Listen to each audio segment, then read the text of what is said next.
this week's episode of Stargirl, Courtney is trying to recruit the new generation of the Justice Society of America so that they can once and for all take down the Injustice Society. So this episode starts off with another flashback, and that's starting to actually kind of be like a theme here. It's like, I think actually every episode so far has started off with a flashback, which is really interesting. But this flashback is all about Yolanda, and that's actually what the whole entire episode is about. So it starts off with Yolanda, and she seems like a great girl. She's got a great family. She's dating Henry, and she's running for class president or something like that. But then when she's working on some schoolwork one night, she gets some text from Henry, and he asks her for some pictures, and then she's like, "Oh, you bad boy." And then boy is spelled B-O-I, because, you gotta be all cool and modern. But then, well, she does it. Takes off her shirt, takes off her bra, and then, boom, naked Yolanda. And so then she sends the pictures, and, well, let's just say it doesn't work out too well for her. Because then the next day at school, Henry, for some reason, that stupid guy, is showing his friends. I mean, that's just rude. I mean, first of all, that's just completely wrong. But he's showing his friends, but then Cindy grabs his phone and then sends it to everybody in the school, so everybody sees her without clothes. And then she gets embarrassed and runs off, and then she doesn't win class president, which is sad. But I mean, this just goes to show you why it's a bad idea to send nudes. So don't do it, kids and fellow teenagers, because I know this from experience. I mean, not personal experience, but, story time here. So there's two people that go to my school. Obviously, a guy and a girl, they're dating, were.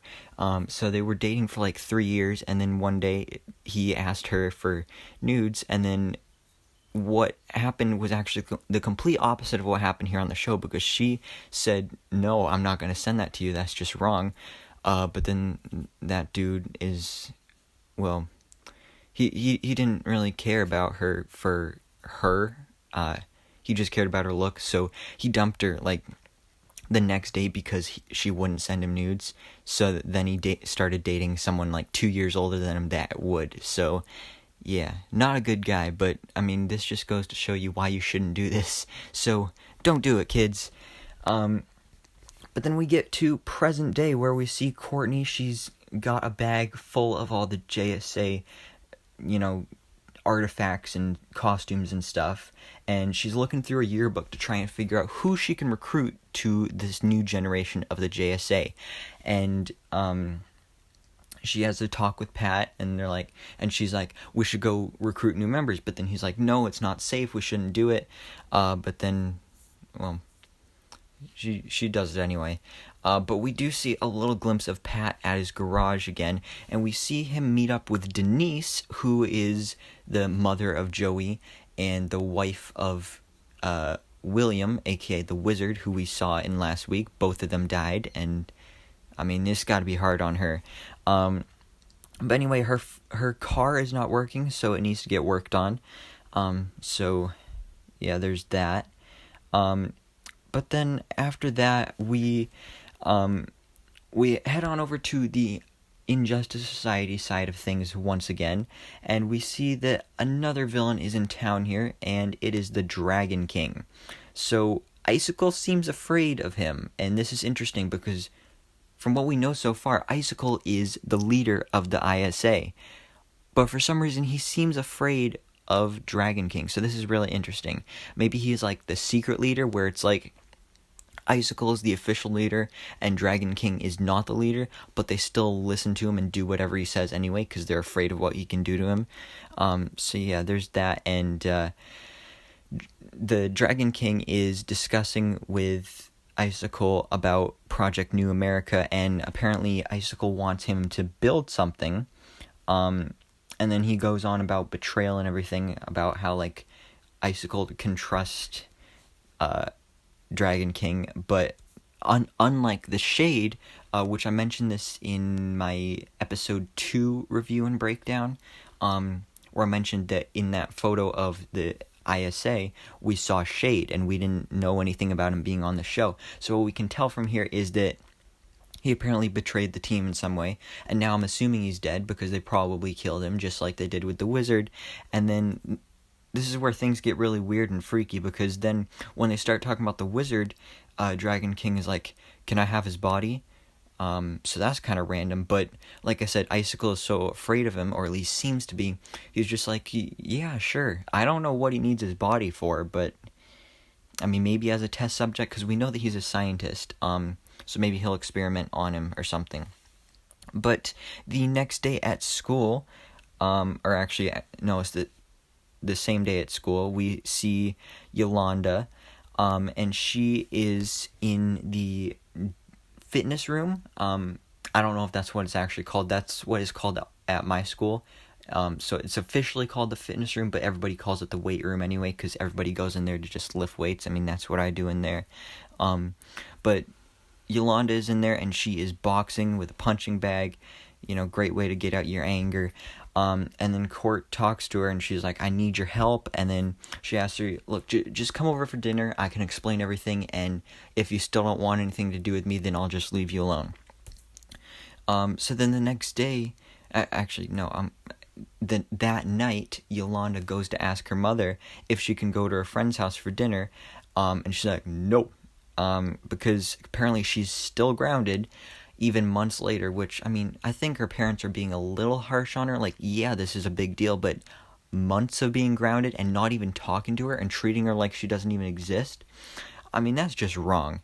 But then the next day, Courtney is waiting for Yolanda in the fitness room, and she explains to Yolanda that she was the one that blew up Henry's car, and she explains that to her because now she knows what happened between her and Henry, and she knows about the photos and everything. So she explains that she did that to Henry's car, and then we move on back to Pat, who is with Denise again, because she comes back to the garage even after her car is fixed, and she seems a little mysterious here because she thanks Pat for everything he did, and then she reveals that she's leaving town because she has nothing left here in town. I mean, it makes sense. Why would you want to stay in the town where both your son and husband died? I mean, that would just be so much emotions on you every day. So she says she's leaving town, but then she quickly warns him not to trust anyone in the town. And then Pat does notice the magician stuff in her car, and she's like, that's all I have left of my son. He wanted to be just like his father. And now I think he's starting to piece together that William was the wizard. But then we go back to Courtney and Yolanda, and Courtney introduces Yolanda to the cosmic staff, and then she's like, oh, and I have a costume for you and everything too. So then Courtney puts on her outfit. She is Stargirl, and then Yolanda puts on her outfit, and it's a bit baggy, so it doesn't quite fit her, and it smells really, really bad. Like, it smells so bad. But then she takes the Wildcat cowl and then puts it on, and then it's like, just like magic, that her whole suit just like fits to her body, and then it's like a skin tight suit, and it just reminds me of a Spider-Man suit from Spider-Man Homecoming. When we saw that he put that on, it was super baggy, and then he pressed the Spider-Man logo, and then it like squeezed into his body, I guess. So that's just what it reminded me of, and it's very similar to that. And honestly, Yolanda here in her Wildcat suit, she's looking badass here, because she's got these giant, super long, sharp claws. She somehow now has agility, because they were going on Wikipedia looking at the powers of Wildcat, and one of them was agility. But I don't know how the suit gives her agility. Like, wouldn't that just have to be something that the, actual wearer of the suit would have as a skill? So that kind of didn't make sense, having that. But it's cool. And her suit also has like purple pulses all throughout her body. Like, whenever she was taking steps, it's like her boots would light up purple, and that's also reminiscent of, just quick warning here, another Marvel reference, but it's very reminiscent of Black Panther, like how his suit absorbed hits, and then it could like explode that energy and stuff. So it'll be interesting to see if her suit can do something similar to that. But then after this, they decide that they are going to head out on a mission to find out who else is in the Injustice Society of America, because they know that there's a bunch of hidden members throughout the town. So they decide to go to the hospital to see who visits Brainwave, because, wouldn't they visit Brainwave? Because they're kind of friends, even though they're evil bad guys, they still have friends, so, and they're teammates and everything. So Yolanda really gets to test out her new suit and her powers here, and she gets out her super sharp claws, and then she climbs up the side of the building, and it's really cool. Although one of the things that doesn't make sense here is that her claws are so sharp that they make holes everywhere she climbs. So, you'd think somebody would notice that and be like, hey, why are there a bunch of holes in the side of the building? So yeah, that was kind of it doesn't really make sense, but I'm just gonna go with it because this show is so good. But then she ends up getting inside the building, and she gets into Brainwave's room, and Henry was there, but then he left right after Yolanda got in there, and then she decides to hide behind a curtain because turns out Brainwave has a visitor, and this visitor is their principal. So they're like, what is our principal doing here? And then their principal is carrying a case, and then she opens up the case and takes out this violin, or at least I think it's a violin. And then she starts playing it, and then she acts as if something is supposed to happen. So maybe this is like a magic violin or something that's supposed to like heal people, and maybe it was supposed to wake them up. But this makes me think that she is the Fiddler, because from the ISA portrait, we saw that the Fiddler was in that, but we didn't know who it was. I was assuming maybe it was her husband or her son, but I was leaning more towards her husband. But maybe she is the Fiddler. Maybe her husband was the Fiddler. Maybe he died or something, but now she is the new Fiddler or something like that. But she is part of the Injustice Society, and she is the Fiddler. So that's why it kind of didn't make sense that it was a violin, but I think she's the Fiddler. But then as Stargirl and Wildcat are leaving the premises, Courtney says, Yolanda. So that was, rookie mistake there. But then Beth just so happens to be outside because her mother works there at the hospital, and then she looks up and she sees two superheroes flying away there, or like climbing away and stuff, and then she heard her say Yolanda, and she's like, Yolanda? So this is clearly some setup for the next episode, where Beth is going to become Dr. Midnight along with the other member of the new generation of the JSA, which would be Hourman. But after this, we see Yolanda. She says to Courtney that she can't be Wildcat anymore. She has to be herself again before she can become some other hero and, all that. So then she goes and she talks to her family, and she asks for her forgiveness. And I love that her brother is very defensive of her, and he kind of stands up for her. But it doesn't end up working out in the end. And so she gets sent back up to her room, and then she sees that her window is open, and then there's a note along with the Wildcat suit, and Courtney basically says that she needs her. And then now Yolanda's Wildcat again, and she has officially joined the new JSA, because her parents won't let her be Yolanda, so she'll just be Wildcat now. But then the very ending scene here that we see is Pat. He has gone to this junkyard and he's looking for something. But then while he's here at this junkyard, he sees Denise's car. And of course, this is a big red alert here because she said she was leaving the town.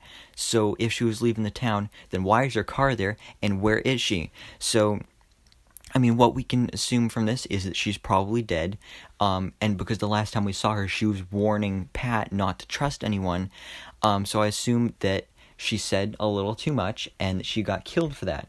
And that's why I assume that it was Sportsmaster that killed her, because we know that Sportsmaster, member of the Injustice Society, owns the gym that's very close to Pat's garage, so he probably saw that she was talking to him, or maybe even heard it, and that is exactly why he killed her, because he didn't want her escaping with knowing all that information and stuff.